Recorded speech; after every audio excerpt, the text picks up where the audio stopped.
Ramin, it's a privilege and honor to be able to do this amazing interview with you at our World Opulence headquarters, where of course holds the one and only fairy gallery, which can of course be intimidating for people that walk in. So tell me, was it easy? Well, the short answer is no. No, sometimes it wasn't easy. You go through a lot of what I call peaks and valleys, the emotional roller coaster, when you build anything significant. So you really have to become a mental warrior in order to be able to finish the race. Otherwise, you just can't make it through. Okay, I'd love to just do an interview and just kind of get to know you and get our viewers to get to know you a little bit. Can you tell me a little bit about your childhood? Yes, I was born in Iran in 1968. And I have to say that I guess I had a privileged childhood. My mother was a diplomat, and we went to private school all our lives. And early on, at age 5 or 6, we were posted in India. My mother was a diplomat there, and so life was great. We went to private school. We had lived a pretty privileged life. And in that case, we came to Canada.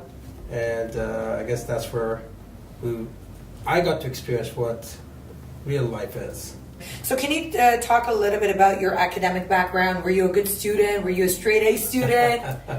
No. At least not academically. You know, when we got here, I went to school and realized very quickly after high school, I give it a shot. I tried to take my MBA year 1 and just realized that, I was, because of some things that happened through our life that directed me not into schooling, but into business. But before getting into business, you also became a tremendous athlete, super successful, competed nationally, locally. Can you talk to me a little bit about that? Yeah, so while going through high school and got into wrestling, it runs in our family. And both my brother and I were very successful, regional, national, international, with the world championship. And I had 5 scholarships across Canada to go to university. Wow, that's amazing. And congratulations. Yeah, it's just, I guess, the path is always chosen for you. And everything came to an end where we actually went to a place called Alma, Quebec for the Olympic trials. Mm-hmm. I mean, everyone's dream is to go to the Olympics. I'd won a World Junior Championship the year before. I was one of the favorites to be there, and went there all week long, trained, made my weight, dropped 13 pounds, made my weight, and just the day before in practice, I popped 5 ligaments in my knees, and they had to fly me back to Ottawa. I was in cast for 6 months. Now, in those 6 months is when I decided to get into business. So that would be the end of scholarships and schooling. So wrestling, I know, has developed you into a tremendous entrepreneur. I've heard in many of your trainings saying, you either get conquered or you conquer. You conquer. And I've been to both sides. And it feels great when you conquer, but it doesn't feel too good when you get conquered. But I guess people ask me, how did that help me in business? Well, I guess because my sport was not a team sport. Correct. It was me against another. It was a combat sport. So I couldn't blame someone else if he lost. And I couldn't get a ring because my team was good. So really, I had to do the work. And I guess I brought that mentality to business where when adversities hit, and they do, I can't rely on other people. It's me that attacks the problem. So from that perspective, and of course, going through peaks and valleys before the World Championship and in sports, there are times we went to tournaments and we lost. We're beaten, our bodies are hurt, we're bleeding, and band-aids everywhere. I remember one tournament I went to Canada All-Star Games, they called me the mummy. I had so many bandages around me, And so that's about what happens though. But on Monday you go back to practice and you lick your wounds and you get back to work and you get things done. So, tell our viewers a little bit. You, of course, your athletic career ended, of course, from the injury. Mm-hmm. And then you started the JOB. So what were some of the JOBs you did? Because, people look at yourself, self-made millionaire, inspired so many other people to become millionaires and have had so much success. But I think it's really a humbling experience to know where the background comes from. So what was your first job? First job. Well, when the dream life ended, when we came to Canada, I realized what the real life is about. And well, my mother, from a diplomat, and she had started a little restaurant, and it was hard for me to see that, from a diplomatic world where the embassy call picked up every morning and bring to work and back. Now she is the cook and the dishwasher and the server in this little restaurant, and so that didn't sit well with me and my brother. But we were young, so we went to school. We did a little bit of wrestling. My very first job was I was a dishwasher at a restaurant, and so yeah, I was 13. So that's where beginning started in my first job. Amazing. Well, look, that's very inspiring because I think everyone has to start from somewhere, and when you reach the riches, I always say, it didn't fall into your lap. You worked for it, you've created it. That's what makes you a tremendous mentor, and that's why I think this interview will be instrumental for people to get to know who you are. That was short-lived though, because my first job was at 13. My last job was at 16. Wow. I haven't had a job since. Well, I got one now, I suppose, but it's my own company. So very early on, I realized at age 15 or 16 that I was genetically unemployable. Yes. I remember I was a cashier at age 15 at a grocery store, and people used to come in and say, "Where's the boss?" Because they knew him. So it was Camille. And people say, "Where's the boss?" I said, "Right here." Listen, look, and they get confused a little bit. Says, "Well, where's Camille?" "Oh, you mean the owner? He's over there." So, and Camille would see that, he would be laughing. I never liked the word boss. I never understood that. And second thing I realized early on in life is that I wanted to retire at age 30. Sure. Now I'm 15. I'm thinking about retiring at age 30. And I don't know many 15-year-olds that want to retire at 30 or thinking of retirement. It's interesting because I actually got there at age 30, and I realized, I had my big home, I had my big cars, and I wasn't making too much money, but it was about $20,000 a month, and I thought, I'm going to retire. And I realized very quickly after about 10 or 11 months, I don't retire at 30. You get bored. And I started doing anything I could find. I tried ballroom dancing, rollerblading. I know about golf clubs. I think I used them once. I got my pilot license. So I realized that I need to get back to work. It's you really... you don't retire at age 30. Sure. So in the process, how did you become so successful at 30? Well, I guess I got into business. Let's go back, and I think at age 17 I started my first business. And I used to be working, I was managing a pizza business for somebody else. So I thought, we had a hard time finding pizza drivers. So me and my friend, and we started our own pizza delivery company, because citywide delivery, and it was at 17. It lasted 11 months, and it was pretty cool. We bought little cars, and and we hired drivers, and we rent them out to our own pizza business, to the owner and other pizza businesses. We made, I remember, $2 an hour. So we paid them $6, we charged $8, and we made $2 an hour. But if they worked 12 hours, we made $24 that day on one driver. It was a good business model with one flaw.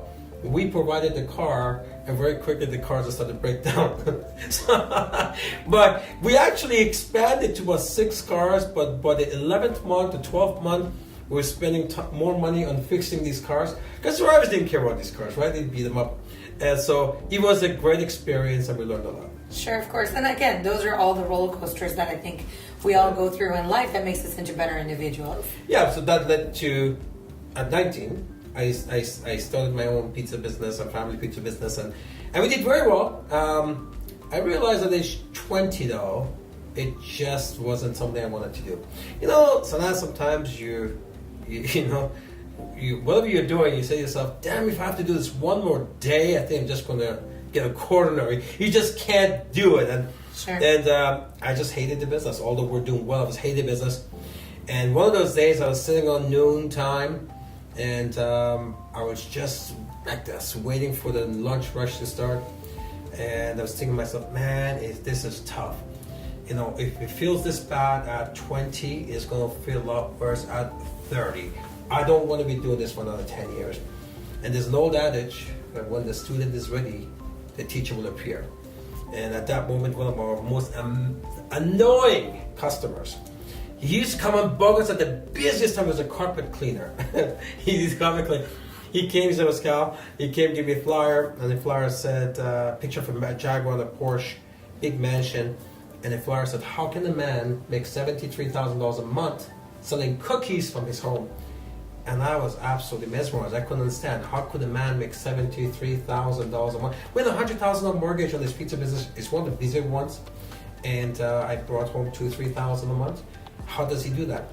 You know, I thought it was a misprint. I thought he's supposed to be selling cocaine from his home. Yeah, because, I would think so. You know, with those type of cars on the mansion. And it's not that he has a hell of a bakery in the basement. But so I said, if this is real, I want to meet this man. And that was my very first exposure to direct sales MLM. No one ever, this is 1990, at age 20, no one's ever approached me for Amway before that. I never knew the circles. That was my first exposure to MLM. I remember looking at the circles, I thought this is pretty cool because I'm in the pizza business. Of course, when a traditional business, what are you thinking about? Open the second one, open the third one. And then you look at the big giants like Domino's Pizza or Pizza Pizza, says, man, all these pizza places, all the royalties you can get. So when I first saw the MLM circles, I thought it's like franchising. Because I was in pizza business, I'm thinking it's like being at Domino's. If I can have all these little franchises and I can get a little commission on that, so I actually got very excited. So I worked till 4:30 in the morning, went home, took a shower, drove to Toronto 4.5 hours away, saw the same house, the cars. I'm a gearhead, so the car that Porsche sold me was 928 at the time, it was a brand new Porsche.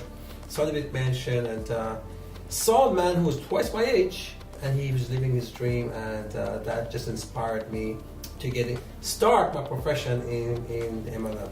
Yeah, I remember the first time I saw those circles as well, and I came from a traditional business background, so I really didn't understand much. I didn't have any opinions, I didn't have any background, I didn't have any experience, but I knew also, just like yourself, coming from traditional business, that wasn't the way of life I wanted to live. I know I wanted to make a substantial amount of money, and what I saw and what I heard got me extremely... You were young too. Yeah, I was young. I was in my 20s as well. So I guess the first question that I have for you is, you know, was it a financial home run immediately as you got started?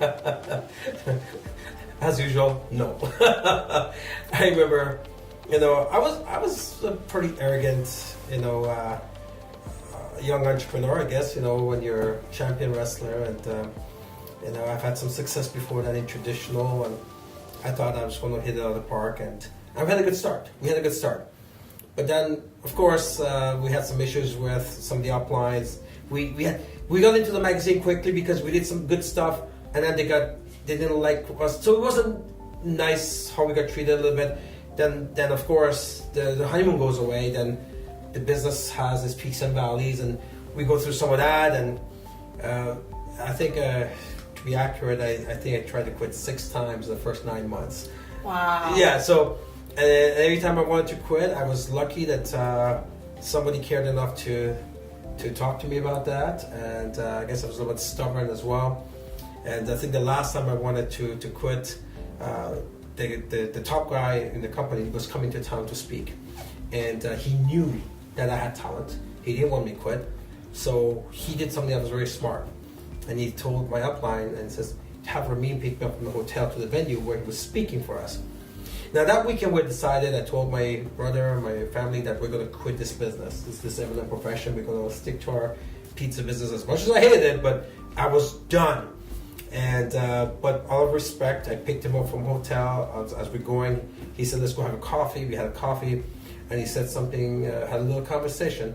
And he said, Ramin, I heard you wanted to quit. I said, yeah, I think I'm done with this. And he says, may I ask why? So I had all kinds of reasons why I should quit, but none of them was related to the business. It was just stuff that, you know, sometimes you create, you know, alternative realities that's not really there, right?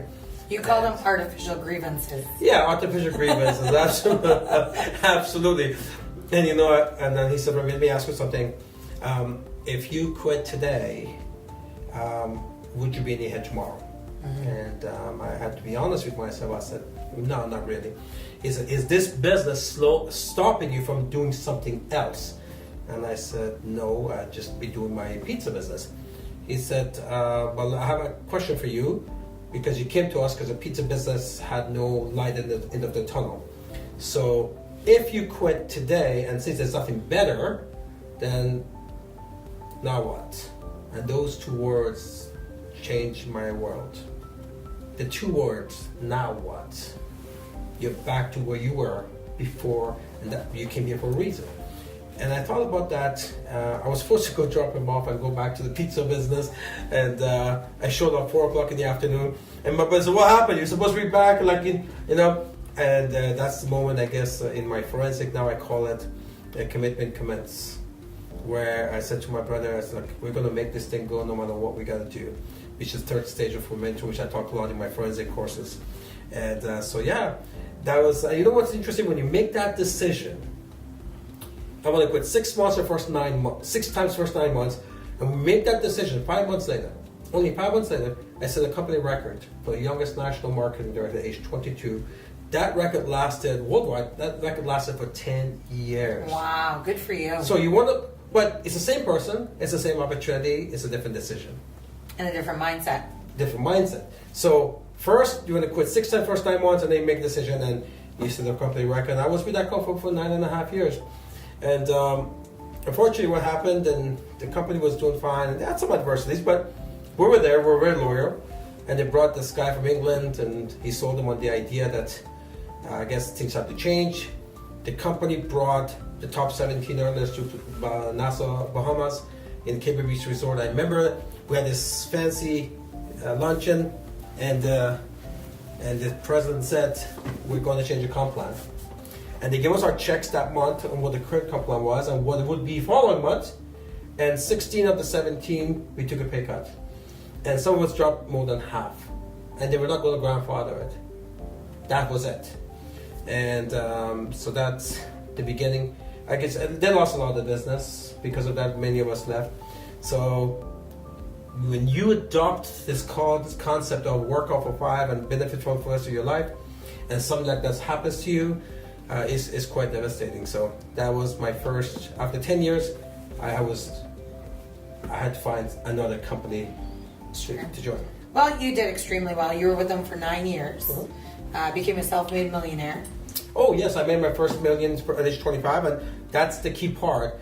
But the company had some adversities. You know, they had some product issues, and so every time that happened, we had to rebuild our business. It's almost, I had to rebuild my business with that company 4 times. Yeah, and I think that's really key. So you were with the company for 9 years. They went through their adversities. They went through the roller coaster. They went through the highs and lows. But you guys never gave up. You just kept on going. You kept on building. You even had to rebuild your organization multiple times. Yeah, well, the peaks and valleys is in every business. You know, and we're not immune to that. We go through it in our health, in our relationships, we own business. And we went through some of peaks and valleys. Some of it was outside our control. The product, there was some issues with the product with the company. Some of it was within our control, whether we didn't manage it well or something happened. But the biggest thing for me was when they changed the comp plan. We knew we can't go back. And so that was the end of it for the company number 1. So that was the next chapter. So take us to the next chapter. What happened? Well, after having a pity party for a while, because I really thought that would be the end of it for me, that company. I went to company number 2. I had a lot of experience, I had some people, and very quickly, within less than a couple of years, I had 18,000 people in my team, doing very well. And that company all of a sudden decided that they wanted to become a pharmaceutical company, and they got out of MLM completely. So here we are again. I thought again, we had it this time, it was going to happen, and it didn't happen. So now here I'm looking again at what am I going to do with what other company. And so I went into company number 3. I thought I'd try something different. It was a European company that launched. They were the fastest thing ever grew. I think they're still maybe the fastest thing. They did like $4 billion in business in less than 4 years. Wow. Reason for that, first 4 years, they were online gaming business. I did very well with that company. I did $2.5 million in that company very quickly. And I thought this was it. I thought we had it made, you know, life was good.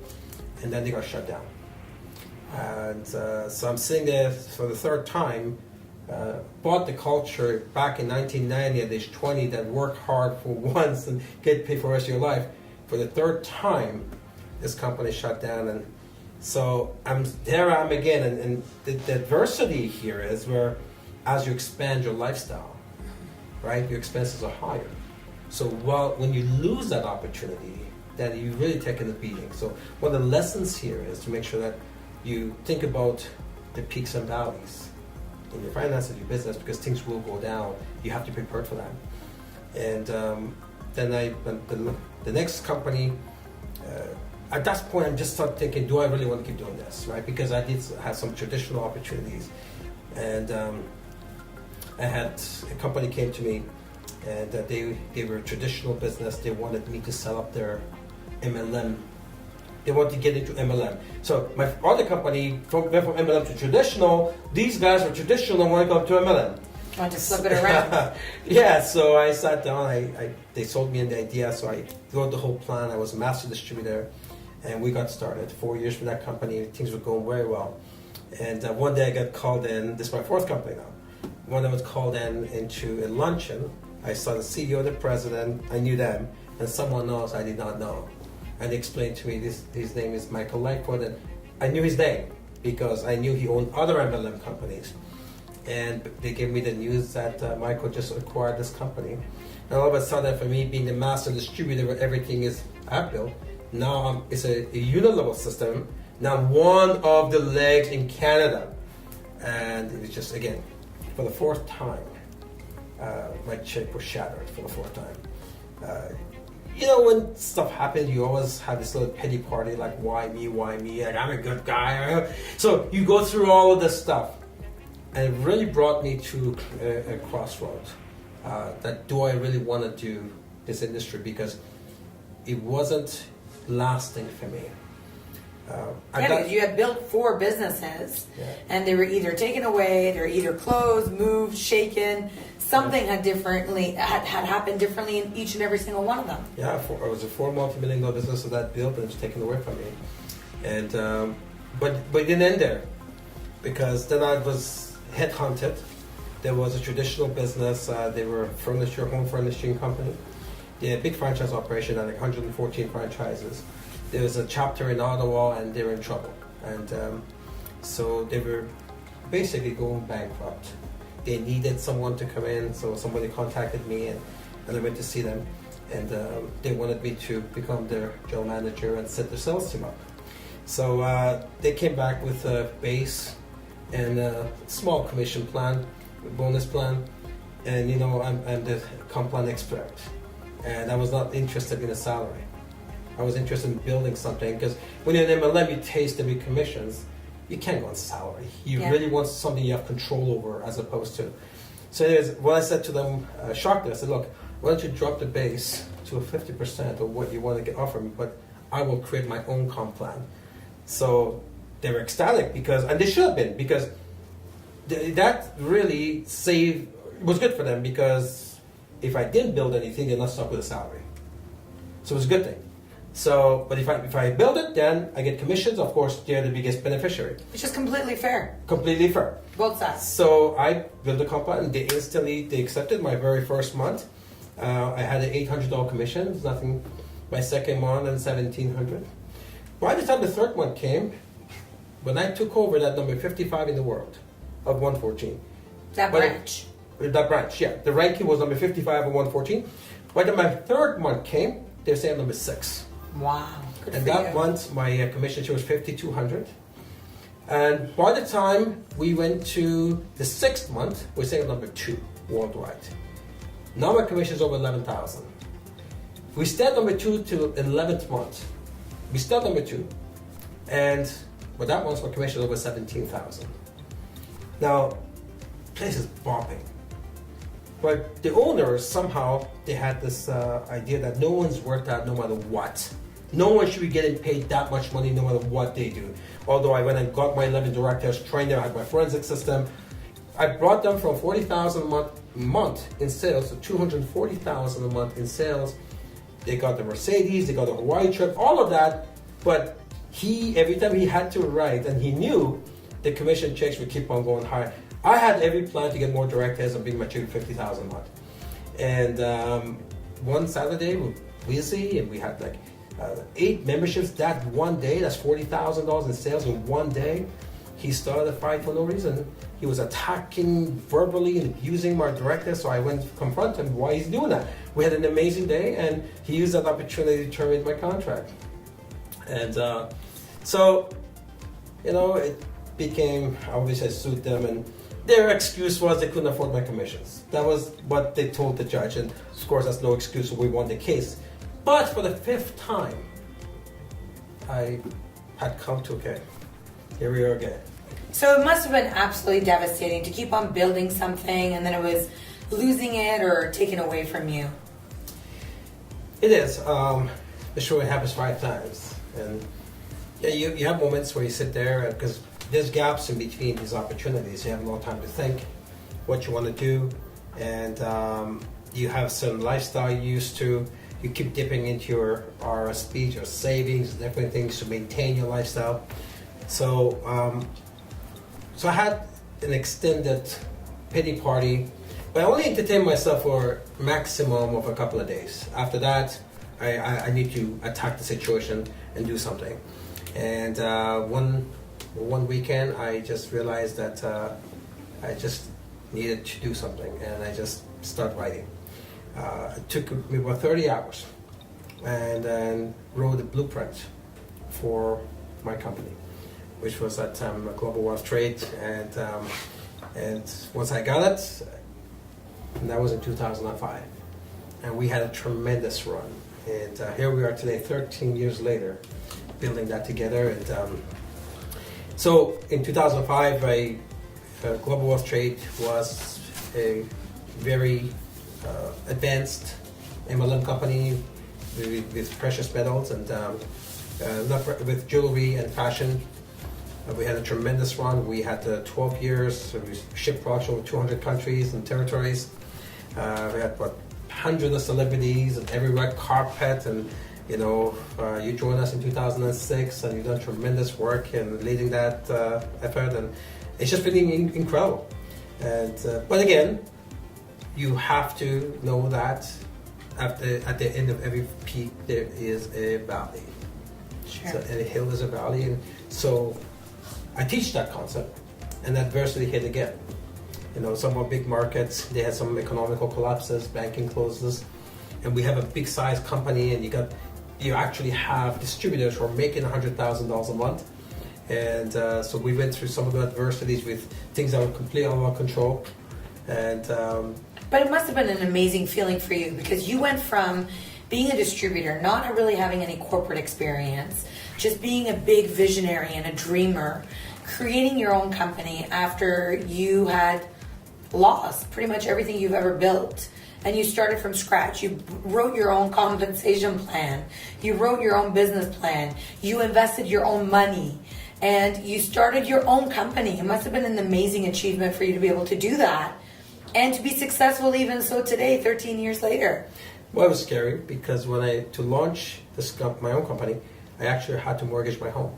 Mm-hmm. I remember some of the family members, okay, for me, you worked all your life, you have this home, whatever, and now you're going to actually risk it, because I could have had other opportunities in traditional running companies, but I know that I'm genetically unemployable. And I think, Ramin, what's really important for our viewers and for me that I've got to know, once you're into direct sales, network marketing industry, the type of money that you make in the industry is not JOB income. So it becomes very difficult to actually make that kind of money in a regular job. And it's just because in a regular job, it's based on your own efforts. Yeah. Where in the direct sales industry is literally an army of distributors or people working together simultaneously to build that empire together. It's not even your effort in the job, it's your time. You get paid for your time. And it doesn't matter how much you accomplish, that's what you get paid on. And you're right, Lance, because once you taste the potential, your own potential, then you can never go to a job. And so launched this company in 2005. Like I said, we very proud. The tremendous run, even through adversities. And I kept attacking the adversity, and we came up with our most incredible anti-aging product that opened the door to our health lineup. And now we've become a completely different company now, because we're not just fashion anymore, luxury brand anymore. Now we're into beauty and health. And so last year we did a complete rebrand to Opulence Global. And what a year it's been. It's just all-time high momentum. Amazing. So the question you had, was it easy? Well, it's been quite a journey. So Ramin, with all the different adversities you've hit, you've gone through highs, you've gone through lows, you created your own company, you've had a successful run, of course, with Global Wealth Trade, and it's hit a really financial home run. It's mentored, coached so many entrepreneurs to become 4, 5, 6, 7-figure income earners, $1 million earners, and it must be an amazing, amazing feeling. But one thing that you've been able to mentor and coach me, and I want to share it with our viewers, is how do you stay to become a mental warrior? Because when you are the founder and CEO of a corporation, you got to always lead. You got to always lead with strength, and you got to be leading your army. So I know you kind of picked me up when I needed, you kind of slapped me out of it when I needed as well, but you are an absolute mental warrior. How do you do that? Well, first thing you got to do is to constantly keep on evolving. Because if you don't become best version of you, nothing changes. Jim Rohn talks about, for things to change, you have to change. For things to get better, you have to get better. You gotta keep on evolving. Second thing you need is you gotta need a promise list. I know other coaches like to use the word goal. I don't use the word goal. I like to use a promise. I think goal has no accountability. Whether it happens or not, it'd be nice to happen. We'll make a promise. Most people like to keep their promise. You need a promise list. So that gives you the motivation that you need. You got to be clear on what you're going for. And the third thing is, make your decision based on you, not what you read, what people say. I've seen so many people lose their dreams. I call them life bandits. People come to steal your dream, and because of negativity, especially stuff you read on the internet, or people say, don't pay attention to anything negative that people tell you. As long as you can do those three things, keep on evolving, don't pay attention to people's negativity, because they're always trying to get you down. Because when you evolve, some of your circle don't like that. They don't want you to evolve. They come with a bunch of negative things. And as long as you got a promise list of what you want in life, I think that's the characteristic you need to become a mental warrior. Ramin, I remember 13 years ago, 12 years ago, when I joined you, I had some of those people. They try to deviate me from joining you. They try to build artificial stories about you, and I didn't know you.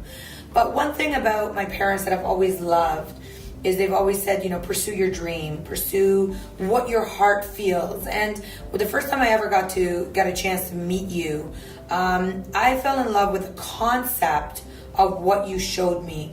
But most importantly, I fell in love with the concept of the dream that you shared with me about where you wanted to take Global Wealth Trade at the time, because you were very transparent with me. You told me all the companies you built, what was taken away from you.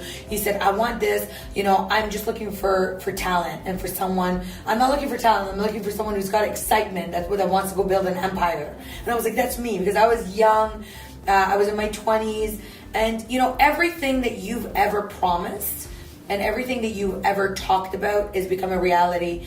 And I'm so glad that I never got a chance to listen to any of those sunblocks or dream stealers, because we know that there's a lot of negative people out there. We know that there's a lot of people that one day they're your best friend, one day they're your enemy. We've seen it even in our own corporation, where one day we're the best company in the world and they made millions and they traveled the world and they've seen the 7 oceans, and then all of a sudden they're not around, and all of a sudden, it wasn't all that good there. So one thing that I absolutely want to reiterate on what you just said is, and you say it in your forensic seminars, do not allow a sunblock to steal your dream. And I think you've always taught me that, but I've become more passionate about it because I have seen it firsthand.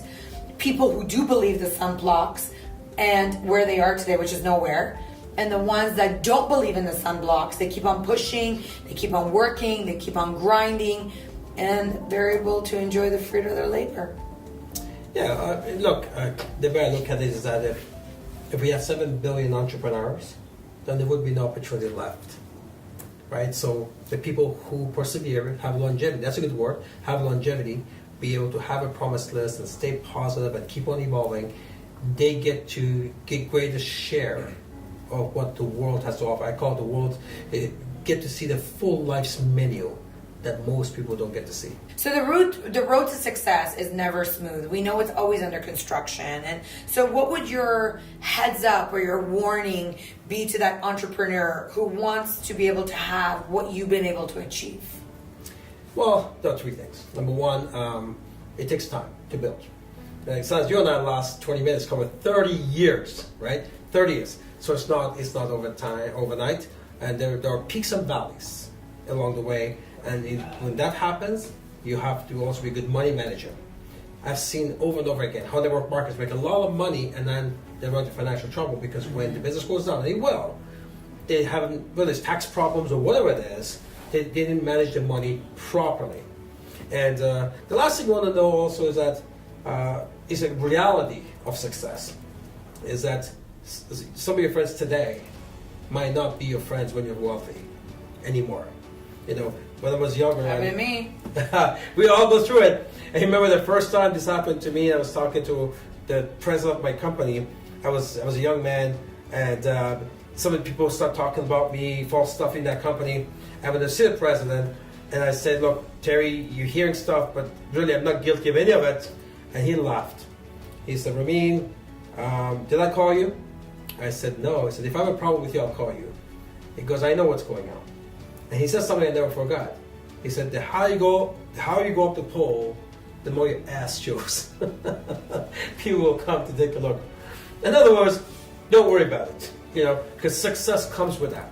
Because when you evolve, and your circle isn't, they don't want to see you evolve, right? So some people you thought they were your friends, you realize that they were really not your friends. Because true friends will be with you, successful or not. So those three things, it will take time. You know, you can't have an attitude I'm going to make $1 million if it takes me all weekend, right?